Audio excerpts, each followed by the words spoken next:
To understand how many Americans deal with their dead, there may be no better place to visit than the oldest embalming school in the U.S., the Cincinnati College of Mortuary Science, or CCMS.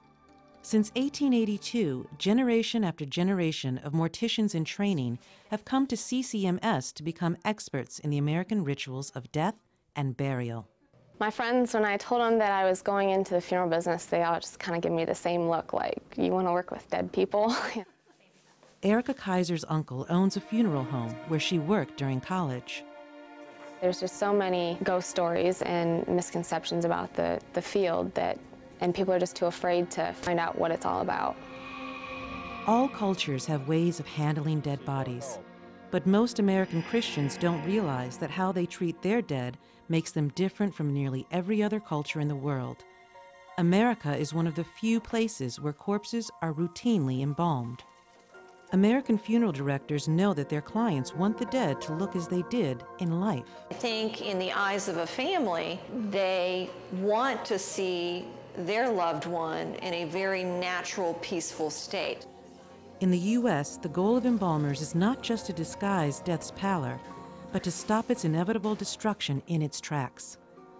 This body, donated to the school, is already decomposing. But Erica and her classmates will stop the decay for as long as a few years by injecting the corpse with several gallons of a chemical preservative based on formaldehyde. This American practice of routinely embalming the dead would be taboo in many other cultures.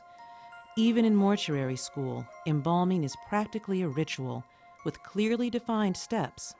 First, the body is cleaned and prepped. Mouth closure is crucial to get that very natural. Next, the embalmers locate the blood vessel into which they will pump the formaldehyde solution. And you have to work your way through that. Go ahead and cut the artery. As the embalming fluid enters the body, it displaces the blood, which escapes through an incision, usually in the jugular vein. Almost immediately, the corpse begins to harden. This may seem like a process dreamed up by a mad scientist, but in reality, embalming has deep historical and religious roots. In America, embalming arose not from a quest for immortality, but from perhaps the nation's greatest tragedy, the Civil War. Modern embalming techniques had just been invented when hundreds of thousands of young men began dying on battlefields far from home. For the first time, soldiers' families could request that the bodies of their sons and husbands be preserved and returned for burial. There were many who welcomed the new technique as a godsend.